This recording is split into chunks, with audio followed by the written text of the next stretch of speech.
আসসালামু আলাইকুম। আজকে আমরা সাইনোসাইটিস সম্বন্ধে জানবো। সাইনোসাইটিস শীতকাল আসলে সবারই একটাই কোশ্চিন থাকে যে সাইনোসাইটিস থেকে কিভাবে আমরা পরিত্রাণ পেতে পারি। তো আমরা এটা গভীরভাবে একটু আলোচনা করে দেখি। সেটা হচ্ছে আমাদের 4 জোড়া সাইনাস থাকে। এই সাইনাসগুলোকে বলা হয় বায়ুপূর্ণ গহ্বর। এখানে সাধারণত বাতাস থাকে। তবে কোনো কারণে যদি এইখানে ব্যাকটেরিয়া, ভাইরাস, ফাঙ্গাস যদি চলে আসে, সাধারণত এটা সর্দি লাগার ফলে হতে পারে, তাহলে এটাকে আমরা সাইনোসাইটিস বলি। আইটিস মানে হচ্ছে সংক্রমণ। সেটা যে কোনো কারণে যদি ইনফেকশন হয় তাহলে আমরা সাইনোসাইটিস বলতে পারি। তো এই যে এখানে যেগুলো দেখছি এগুলো হচ্ছে ফ্রন্টাল। তারপরে এই যে ফ্রন্টাল সাইনাস দুইটা, তারপরে এথমোইডাল, এবং এইখানে চোখের পেছনের দিকে স্পেনয়েড সাইনাস থাকে, আর এই গালের এই দুই দিকে থাকে ম্যাক্সিলারি সাইনাস। তো এই 4 জোড়া সাইনাস থাকে যেখানে বাতাস থাকে। কোনো কারণে অনেক দিন সর্দি লাগার ফলে যদি এখানে কোনো ধরনের ইনফেকশন চলে আসে তাহলে আমাদের সাইনোসাইটিস হতে পারে। সাইনোসাইটিস হলে কি হয়? আমাদের চোখের পেছনে প্রচন্ড ব্যথা হতে পারে, গালে ব্যথা হতে পারে, নাকের কাছে প্রচন্ড ব্যথা হতে পারে, নাক দিয়ে দুর্গন্ধযুক্ত কোনো কিছু বের হতে পারে, এবং আমরা স্মেল না পেতে পারি, কোনো কিছুর একটা সেন্ট পাবো না, সেটা ভালো গন্ধ না খারাপ গন্ধ এটা আমরা বুঝতে পারবো না। তো এখন 2 ধরনের সাইনোসাইটিস দেখা যায়, একটা হচ্ছে অ্যাকিউট আর একটা হচ্ছে ক্রনিক। অ্যাকিউট হচ্ছে 4 সপ্তাহের মধ্যেই যদি সাইনোসাইটিসটা হয় তাহলে আমরা ধরে নিই সেটা হচ্ছে অ্যাকিউট।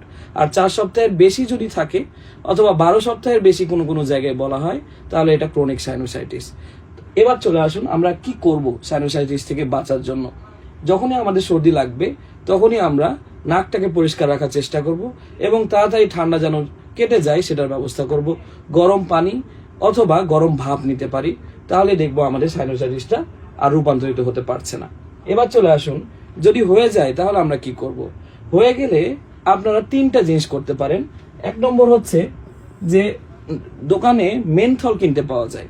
এই মেনথল গরম পানিতে দিয়ে এটা যদি ভাপ নেন তাহলেই দেখবেন আপনার সাইনোসাইটিস থেকে ভালো হয়ে গেছে। 2 নম্বর, কিছু নাকের ভিতরে স্যালাইন স্প্রে করা যায়। এই স্যালাইন স্প্রেগুলো দিলেও সাইনোসাইটিসটা ভালো থাকে। আর এরপরেও যদি না হয় তাহলে বুঝতে হবে এটা কোনো ব্যাকটেরিয়াল কারণে হয়েছে। যদি ব্যাকটেরিয়াল কারণে হয় সেই ক্ষেত্রে আমরাকে অ্যান্টিবায়োটিক খেতে হবে। এখন কোশ্চিন হচ্ছে কোন অ্যান্টিবায়োটিকটা আমরা খাবো। অ্যান্টিবায়োটিক অনেক ধরনের বাজারে পাওয়া যায়, তবে এর জন্য সবচেয়ে বেস্ট সাইনোসাইটিসের জন্য যে অ্যান্টিবায়োটিকটা আমরা খেতে বলি সেটা হচ্ছে কোঅ্যামোক্সিক্ল্যাব। কোঅ্যামোক্সিক্ল্যাব বিভিন্ন নামে পাওয়া যায়।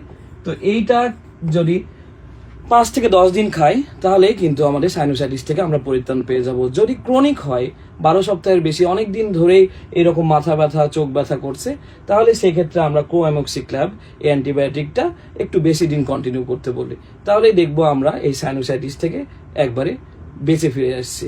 কিন্তু যদি অনেক সময় সাইনোসাইটিস থেকে যদি ট্রিটমেন্ট প্রপারলি না করি তাহলে দেখা যাচ্ছে এটা চোখে এমনকি ব্রেনে পর্যন্ত ছড়িয়ে যেতে পারে।